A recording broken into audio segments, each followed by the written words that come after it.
Hi, I'm Sean. I'm Rhonda. Let's talk about emotional landmines.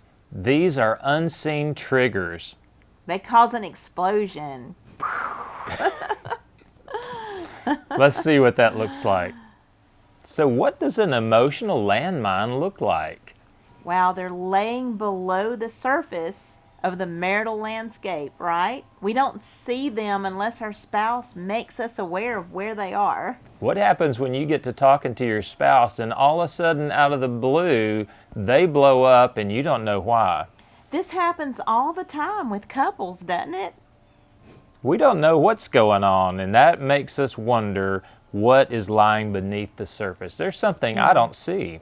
And the thing is, these are some of the things that are tripping couples up in their relationship. They don't know what's going on, and they're not able to even talk about it. There's hurts and vulnerabilities, things that we've experienced from our past that are affecting how we relate to each other right now. Right. Those are called triggers, and we're going to talk about those. What do you think when your spouse gets set off? Maybe they have a really short trigger, a short fuse. Yeah, especially in certain areas. There may be some places where I'm not really bothered by it, but he is, or vice versa.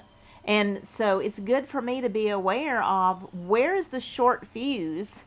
You know, where do I have a little more space to kind of say, oops, sorry, didn't mean to go there. And where do I need to really tiptoe around and be cautious? Because maybe there's some wounds there, some things that happened that I'm not aware to the extent that they're causing a problem. We want to be patient with each other to help each other work through those things. Sometimes we can want to push our spouse because it doesn't maybe bother us. We don't have that same issue. And we want them to hurry up and get over that because it's making us have to change the way we relate to each other. Right. So some of these might be a fear, for example. Right. Maybe something happened in the past that was scary to me. And now when certain things happen, they remind me of something in my past, a vulnerability, a weak spot. And if my husband steps on those particular triggers, I'm going to protect myself. It reminds you of something that happened that made you feel like you're going through that same thing again today. Yeah, and that can make us explode, so to speak, emotionally when we're interacting on those. So if we make our spouse aware of what these things are, how I feel when this comes up, we can avoid then our projecting onto the spouse emotions that were set off by someone else. But then I'm going to be tempted to put those same feelings on my spouse because I'm associating that with that action or those words and then with the spouse. You know, we want to have a curiosity to find out what does it feel like to see things from my spouse's perspective. Right. Then we can talk about, well, what would we do differently? Because I know this triggers you and this is how that makes you feel. How could I approach you in a different way in regards to this particular situation? It's like putting little flags on those hidden landmines so we know what to do when we see them. Yeah, and sometimes, you know, we can justify ourselves. Well, I didn't mean it that way.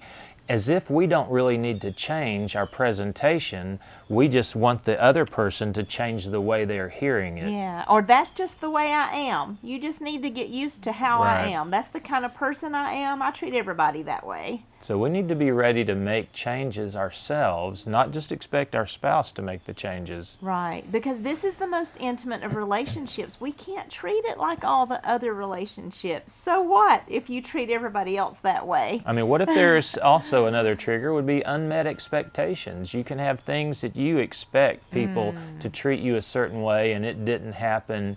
And then maybe your spouse gets a little too close to looking like that's something that happened in your past. Yeah, like a time where maybe you were let down. You thought it's going to go like this. You get your hopes up only to be let down, and you perceive your spouse as doing that to you. Or you have expectations directly about the spouse and the marriage, things that you believe that a healthy marriage should look like, and we ought to be able to Yeah. You know, we need to be open enough to be able to talk openly with each other about, hey, Yeah. this is something that happened to me in the past that disappointed me, maybe that made me feel anxious, Right. and let our spouse know, hey, when you word things or maybe have this facial expression or tone of voice, it reminds me of that. It makes me Right. close up. Yeah.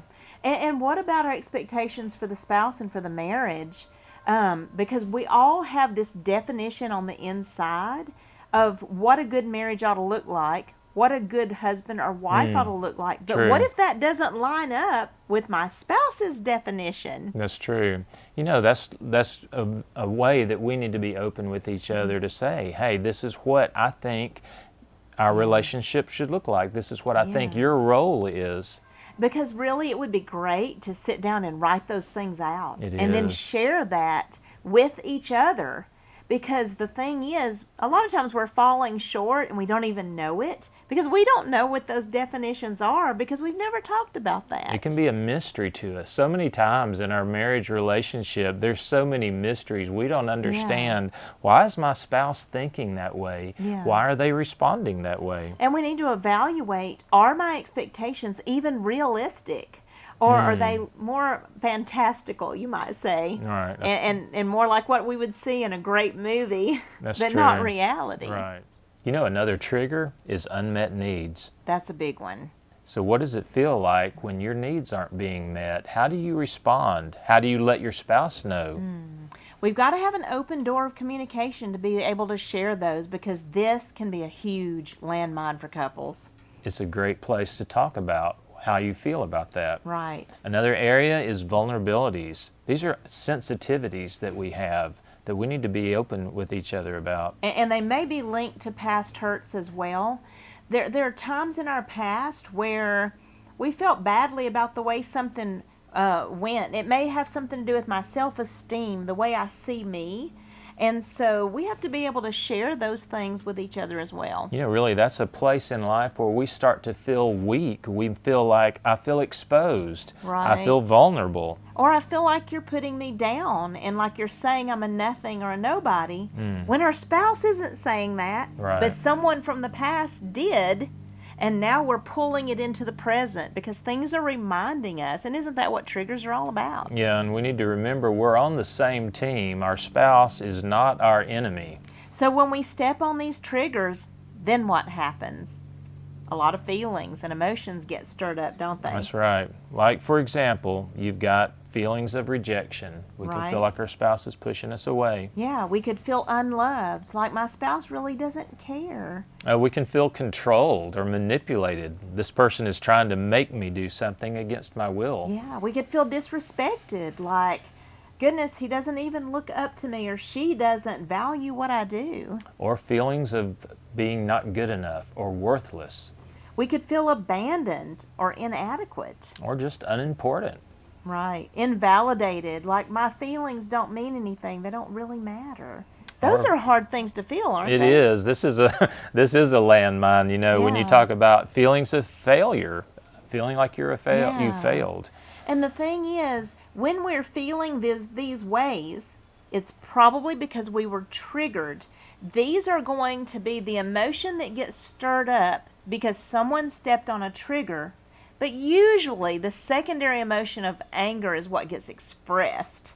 And so we see that anger in our spouse. We know we stepped on something, That's right. but we don't really know what because anger is masking the true feelings. That's right. And we need to dig beneath the surface and find out Yeah. what's going on with you. Why do you feel that you're responding that way? Because the topic isn't usually the topic. Yep. So if you start thinking that this is the issue, it's really something else behind the scene that's Yeah. going on. Because we may feel rejected, unwanted, defective.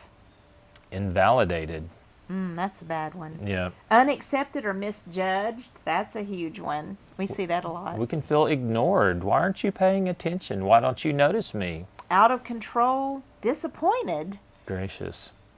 We need to get past all that. We need to understand our spouse with what's going on with them and ourselves, why we typically would respond in those negative ways. Because can you see how when we're feeling those things, they have a negative impact on the marriage? So what do you think about that? What are your triggers? We need to find out. We encourage you, talk about these things. If you can't talk easily to each other, you could maybe write them down and then swap lists. This would be such a deeper step that you can take in your relationship to learn more about each other.